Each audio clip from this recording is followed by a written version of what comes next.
வணக்கம் நேயர்களே. ஸ்ரீ சக்ரா பக்தி சேனல் நேயர்கள் அனைவருக்கும் என்னுடைய நமஸ்காரம், வாழ்த்துக்கள். இன்னைக்கு பார்த்தீங்கன்னா தேதி பார்த்தீங்கன்னா 6/12/2024, கிழமை பார்த்தீங்கன்னா வெள்ளிக்கிழமை. தமிழ் மாதம் பார்த்தீங்கன்னா கார்த்திகை 21. ஒரு அற்புதமான நாள், வெள்ளிக்கிழமை. கொடையுள்ள அம்மனை போய் வணங்கணும். பாம்பு கொடைனா ஒன்று அம்ரல்லா மாதிரி நினச்சிக்காதீங்க. பாம்பு கொடை இருக்கும் அம்மனுக்கு. சாதாரணமாக சில அம்மன் இருப்பாங்க. இந்த பாம்பு கொடை உள்ள அம்மனுக்கு சில விசேஷங்கள் இருக்கு. அதெல்லாம் வெள்ளிக்கிழமை போய் தரிசனம் பண்ணிங்கன்னா ரொம்ப அற்புதமாக இருக்கும். கேட்கறது எல்லாமே கிடைக்கும். நம்ம மக்களுக்கு அதை சைடில் சொல்ல வேண்டியதாக இருக்குது. கேட்கறது எல்லாம் கிடைக்கும். இங்கே கேட்டு பெற வேண்டியது எதுவுமே கிடையாது. அங்கே போய் நின்னா போதும். அவங்களுக்கு தெரியாதா நமக்கு என்ன தேவை. சில விஷயங்கள் நமக்கு கிடைச்சோம், நம்ம வருத்தப்பட்டிருக்கோம். சில விஷயங்கள் கிடைக்காம போய் தானாக வந்து ஆச்சரியப்பட்டிருக்கோம். இது மாதிரி நிறைய விஷயங்கள் இருக்கு. இன்னைக்கு ஒரு நாள் பார்த்தீங்கன்னா ஒரு சாதாரண நாள் தான் இன்னைக்கு. ஆனால் நட்சத்திரம் பார்த்தீங்கன்னா திருவோணம் நட்சத்திரம், அவிட்டம் ரெண்டும் கலந்து. திருவோணம் சாயங்காலம் வரைக்கும் இருக்குது. ஒன்றும் பிரச்சனை இல்லை, நல்ல நாள் தான் இன்னைக்கு. திருவோணம் தான் விசேஷமான நாள். நட்சத்திரத்திலே 2 தான், திருவோணம் திருவாதிரை. திரு முன்னாடி வரும். அடிக்கடிக்கு நான் சொல்லுவேன். ஏன்னா கோயில் காரில், பஸ்ஸில், ட்ரெயினில் நீங்கள் ட்ராவல் பண்ணிட்டு இருக்கும்போது அந்த ஊர் பேருக்கு முன்னாடி திருன்னு வந்துச்சுன்னா, திருவலம் ஒரு பேச்சுக்கு சொல்கிறோம். வேலூர் பக்கத்தில் இருக்குது திருவலம். வேலூருக்கு திரு கிடையாது, ஆனால் திருவலத்துக்கு திரு இருக்குது. அப்போ அங்கே ஒரு சிறப்பு இருக்குது. அங்கே ஒரு கோயில் இருக்குது. அங்கே ஒரு விசேஷமான கோயில் இருக்குது. நந்தி திரும்பி இருப்பார், ஃப்ரண்ட்டில் இருக்க மாட்டார், பேக் காட்டுவார். இங்கே பார்த்தீங்கன்னா கோணி சாமியார்னு ஒருத்தர் இருக்கார், மிகப்பெரிய சித்தர், ஒரே அற்புதமான சித்தர் இங்கே இருக்கார். அப்போது ட்ரெயினில் போகும்போது பார்க்கலாம் திருவலத்தை. உடனே மனசில் வேண்டிக்கணும், இங்கே இருக்கிற தெய்வம் வழி நடத்தணும். வேற ஒன்றும் கேட்காதீங்க, வழி நடத்தணும்னு கேட்கணும். ஆசீர்வாதம். இன்னைக்கு சந்திராஷ்டமம் பார்த்தீங்கன்னா திருவாதிரை புனர்பூசம். இந்த பக்கம் திருவோணம், அந்த பக்கம் திருவாதிரைக்கு புனர்பூசத்துக்கும் மேக்சிமம் திருவாதிரைக்கு தான் வருது. வேறு வழி இல்லை. கொஞ்சம் தீபம் போட்டு கிளம்புங்க. சரி, இன்னைக்கு ராசி பார்த்தீங்கன்னா மேஷ ராசி. மேஷ ராசிக்கு என்ன இன்னைக்கு செலவு, அதாவது வீட்டில் சுப செலவாக பண்ணிக்கணும். சின்ன சின்ன செலவு வீட்டில் பண்ணிக்கணும். நண்பர்களுக்கு டீ காஃபி வாங்கி கொடுக்குறது, ஒருத்தனை டிஃபன் வாங்கி கொடுக்குது. இல்லைன்னா தண்ட செலவாகும். தண்ட செலவுன்னா என்ன, போலீஸுக்கு ஃபைன் கட்டுறது, இந்த மாதிரி ஏதாவது ஒன்று.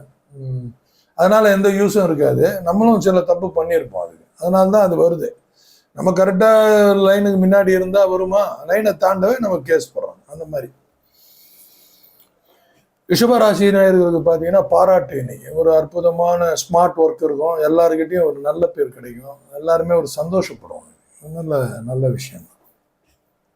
மிதுன ராசி நேயர்களுக்கு பார்த்தீங்கன்னா இன்னைக்கு வரவு. நீண்ட நாள் எதிர்பார்த்திருந்த கடன் வரவு வரும். எதிர்பார்த்திருந்து பணம் வரும். அந்த மாதிரி சில வெறும் பணம் மட்டும்தான் வரவு இல்லைங்க, ஒரு நல்ல செய்தி வரவு. ஊரில் அந்த மாதிரி எல்லாம் கிணறு வெட்டினாங்க, தண்ணி வந்துருச்சு, வரவு. இந்த மாதிரி ஒரு நல்ல உதாரணத்துக்கு சொல்கிறேன். நம்ம சின்ன வயசில் இருந்த ஊர்லேருந்து ஒரு நல்ல செய்தி, கோபால் பொண்ணு வயசுக்கு வந்துட்டா, அப்படி ஏதோ நம்மளை பொண்ணு மாதிரி நினச்சி ஒருத்தி, அந்த மாதிரி அது மாதிரி வரவுகள் வரும். நீங்கள் கடகராசி பார்த்தீங்கன்னா இன்னைக்கு டென்ஷன் வரும். செகண்ட் ஒப்பீனியன் அதுக்கு பேசும். ஃபர்ஸ்ட் ஒப்பீனியன் கிட்ட பேசாதீங்க. செகண்ட் ஒப்பீனியன் மனசில் தோணுன்னு பேசக்கூடாது, நிப்பாட்டி பேசும். இல்லைன்னா கவலையை கொடுத்துரும். அதனால தானே என்னை பார்க்குறீங்க, டெய்லி எதுக்கு பார்க்குறீங்க என்னோட இதுவை. என்ன சொல்கிறாரு, சரி நம்ம கொஞ்சம் கஷனாக இருப்போம் அப்படின்னா கவலை தரும். சில விஷயங்கள் நடக்கும், தப்பிச்சிக்கணும். சிம்ம ராசி நேயர்களுக்கு பார்த்தீங்கன்னா இன்னைக்கு மேன்மை தரும். மேன்மைன்னா என்ன, எல்லாருக்கிட்டையும் ஒரு தூய தமிழில் மேன்மைன்றாங்க, சாதாரணமாக பார்த்தா ஒரு நன்மை தரும், அப்படி கூட வச்சுக்கலாம். கன்னி ராசி பார்த்தீங்கன்னா கொஞ்சம் தடுங்கல், தாமதம், வேலைகள் கொஞ்சம் நிதானமாக செயல்படும். ஃபாஸ்ட் ஒர்க்கிங் இருக்காது, தாமதம் ஏற்படும், அட்ஜஸ்ட் பண்ணிக்குவோம். ஓகே. துலாம் ராசி நேயர்களுக்கு பார்த்தீங்கன்னா ஏதாவது தொற்று வியாதி, அந்த மாதிரி ஏதாவது ஒன்று, சளி பிடிக்கிறது, ஜுரம் மாதிரி ஒரு சிம்டம்ஸு, உடல் ரீதியான லேசாக ஒரு பாதிப்பு இருக்க வாய்ப்பு இருக்குது. இன்னைக்கு 10 பேருக்கு ஒரு 7 பேருக்கு இந்த பாதிப்பு வந்தால் இதை நம்ம கையில் எடுத்துக்கிறோம். ஏன்னா செவ்வாய் குரு சனியை வச்சு தான் இதெல்லாம் நம்ம பார்க்குறோம். குருவும் சனியும் இதை சப்போர்ட் எடுத்து தான் இதை டெய்லி நம்ம உங்களுக்கு சொல்கிறோம். ஸோ உடல் ரீதியான சிறு பாதிப்பு இருக்கும், கொஞ்சம் கேர்ஃபுல்லாக இருக்கும். விருச்சிக ராசி நேயர்கள் பார்த்தீங்கன்னா அனைவரும் ஆதரவு தருவார்கள். அவர்கள் எடுக்கும் சில முடிவுகளுக்கு நல்ல இடத்துல மேலே கீழே, மேலே ஆசீர்வாதம் பண்ணாதான் இல்லை, கீழே சாதாரணமாக நம்ம கடைநிலை உயர் நம்மளை ஆசீர்வாதம் பண்ணால் அதுவும் பெரிய விஷயம் தானே. ஆதரவு கொடுத்தாலும் பெரிய விஷயம் தானே. அவன் நெகட்டிவ் பண்ணால் ஒரு நிமிஷத்தில் நெகட்டிவ் பண்ணிட்டு போயிடுவாங்க.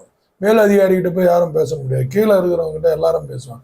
அந்த லூசு மாதிரி ஆண்டானா முடிஞ்சு போச்சு. அதெல்லாம் இல்லாமல் இன்னைக்கு எல்லாருக்கிட்டையும் நல்ல பேர், கீழே மேலே. விருச்சிக ராசி நேயர்களுக்கு அடுத்து தனுசு ராசி நேயர்களுக்கு வெற்றி. இன்னைக்கு எதனா ஒரு பிளான் பண்ணாங்கன்னா கிளீனாக அடிச்சுட்டு வெளில வந்துடலாம். மகர ராசி நேயர்கள்லாம் கோயிலுக்கெல்லாம் எதனா போகிறதுக்கு வாய்ப்பு இருக்குது. ஒய்ஃப் ஆக்ஷன் போக பக்தி நிறைந்த நாள். கும்பராசி நேயர்களுக்கு பார்த்தீங்கன்னா நன்மை பயக்கும். நன்மைன்னா இவங்களும் நன்மை செய்வாங்க, நன்மை பெறுவாங்க. நல்ல நாள். மீனராசி நேயர்களுக்கு பார்த்தீங்கன்னா நீ அமைதி கலந்த ஒரு நாள். நல்லா இருக்கும். நீ அமைதி கலந்த நாள் ரொம்ப அற்புதமாக இருக்கும். கொஞ்சம் ஒர்க்கெல்லாம் கொஞ்சம் நீட்டாக இருக்கும். சாந்தமாக வீட்டுக்கு போவாங்க. இன்னைக்கு கரணம் பார்த்தீங்கன்னா பாலவம் கௌலவம் இந்த 2 பேரும் இன்னைக்கு போடணும். 2 விளக்கு போட்டுருங்க, வீட்லேயே போடுங்க, ரொம்ப விசேஷமாக இருக்கும், நல்லாயிருக்கும். அடுத்த கரணம் வர்றதுக்குள்ள அந்த சின்ன வேலை நடக்கும். ஓகே, நெக்ஸ்ட் இப்போது ஒரு சில விஷயங்கள் பற்றி பேசுகிறோம். மகாபாரதம் எல்லாருக்கும் தெரியும். இப்போ திடீர்னு அந்த கதையெல்லாம் தெரியாமல் யாருக்கிட்டனா போய் நம்ம கேட்டோம்னு வச்சுக்கோங்களேன், கௌரவர்கள் ஜெயிப்பார்களா பாண்டவர்கள் ஜெயிப்பாங்களா? இந்த கதையை கொஞ்சம் கவனிச்சா நல்லா இருக்கும்னு நினைக்கிறேன் எல்லாருமே.